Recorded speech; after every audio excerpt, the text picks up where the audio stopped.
Good morning, all of you. Today we will study about the slave dynasty. As you studied in the last class, that Taimur appointed Khizr Khan as his deputy in India, and that Khizr Khan started a new dynasty in India that was known as Sayyid dynasty. So let us know about the Sayyid dynasty. Khizr Khan conquered Delhi in 1414 and the rule of Sayyid dynasty began. There were four rulers in Sayyid dynasty. They were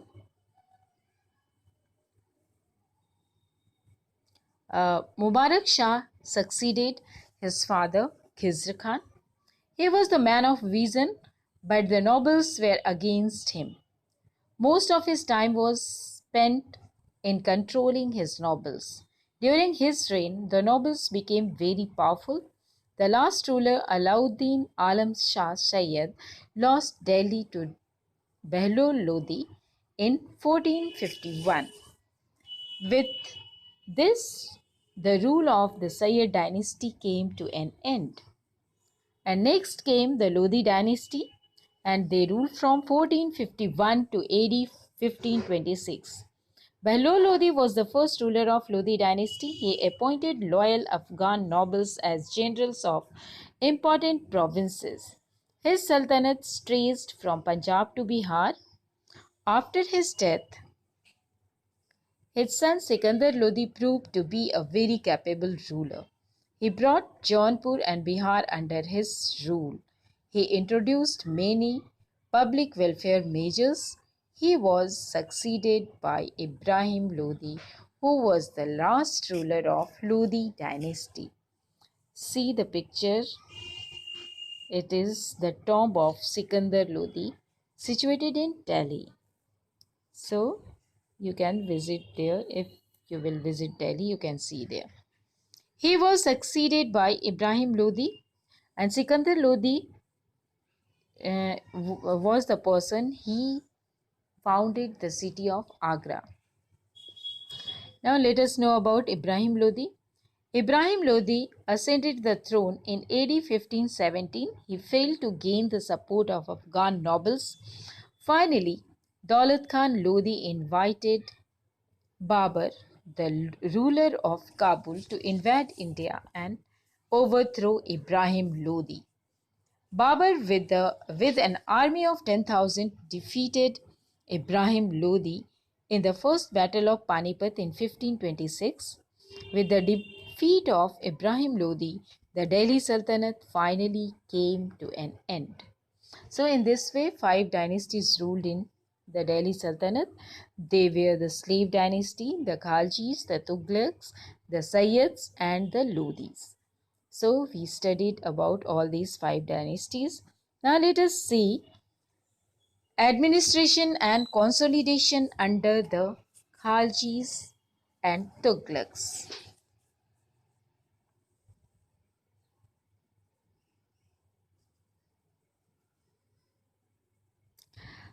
A kingdom as vast as Delhi Sultanate needed reliable governors and administrators to manage the affairs of the kingdom.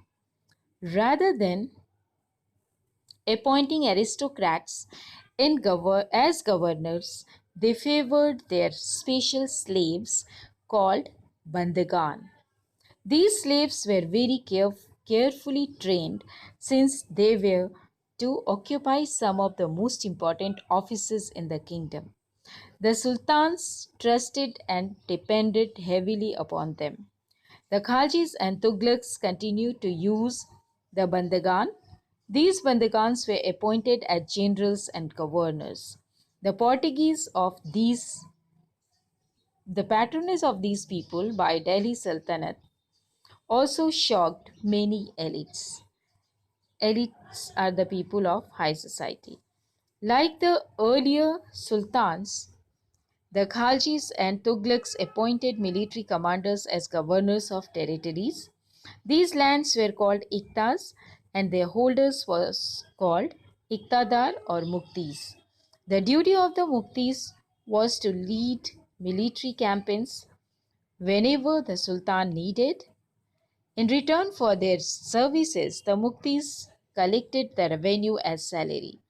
They also paid the soldiers from these revenues. Control over Muktis was necessary if they were assigned Ikta for a short period. So, accountants were appointed by the state to check the amount of revenue collected by the Muktis. The nobles were of Turkish and Afghan origin. Powerful nobles held important positions of governors and commanders. The chief nobles headed various departments.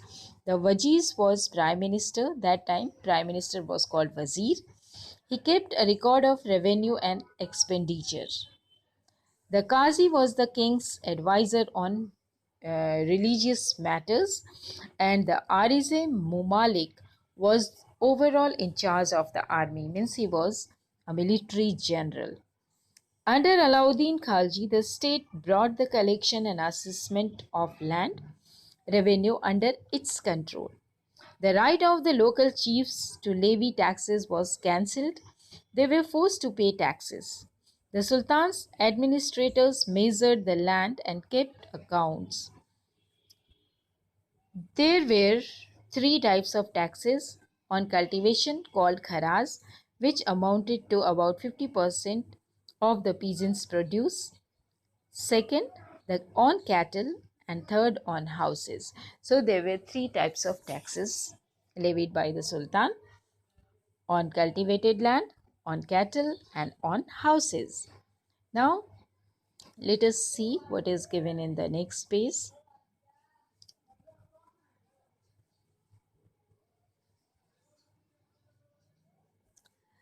Large parts of subcontinent remained outside the control of Delhi sultans. It was difficult to control distant provinces. Even rulers like Alauddin and Muhammad bin Tughlaq could force their control in these areas for only a short duration. So, as you know, Alauddin Khalji and Muhammad Tughlaq both conquered up to South India, but they did not have their direct control throughout the reign. Now, see what is written about Ibn Battuta. You know that Ibn Battuta was a foreign traveler, visited India during the reign of Muhammad bin Tughlaq, and he wrote many things about his kingdom. So, what he has written, you read yourself. But the most important thing you should know, that is comparison of Alauddin Khalji and Muhammad bin Tughlaq.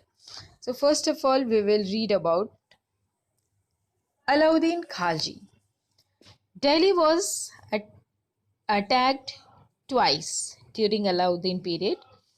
First in 1299 to 1300 and second in 1302 to 1303. As a defensive measures against sudden invasions, Alauddin Khalji raised a large army. So you know that there were Mongol attacks during Delhi Sultanate period.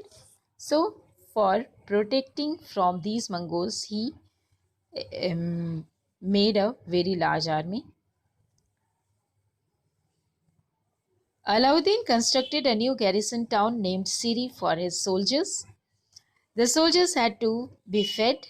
This was done through the produce collected as tax from land. Tax was fixed at 50% of the peasants' yield. The soldiers had to be paid. Alauddin chose to pay his soldiers' salary in cash. The soldiers would buy their supplies from merchants in Delhi, and it was thus feared that merchants would raise their prices. To stop this, Alauddin controlled the prices of goods in Delhi. Alauddin's administrative measures were quite successful, and chroniclers, means historians, praised his reign for its cheap price and efficient supplies of goods in the market. So, let us see what is given here about Muhammad bin Tughlaq's reign. The Sultanate was attacked in early years of Muhammad bin Tughlaq's reign. The Mongol army was defeated. Muhammad bin Tughlaq was confident about the strength of his army and his resources to plan an attack on Transoxiana, means in the area of Iran. He wanted to conquer, so he therefore raised a large standing army. Rather than constructing a new garrison town like Alauddin Khalji, he made the oldest of the four cities of Delhi, Delhi-e-Kohna, was as a garrison, was emptied of its resident and the soldiers garrisoned there. The residents of the old city were sent to the new capital of Daulatabad in the south. Next, produce from the same area was collected as tax to feed the army, but to meet the expenses of maintaining such a large number of soldiers, the Sultan levied additional taxes. This coincided with famine in the area. Means in the same year when he increased taxes, 50% taxes for the area of Doab, then in the same year a famine took place in that area. Next, Muhammad bin Tughlaq also paid his soldiers in cash, but instead of controlling prices, he used a token currency. This cheap currency could also be counterfeited easily. So,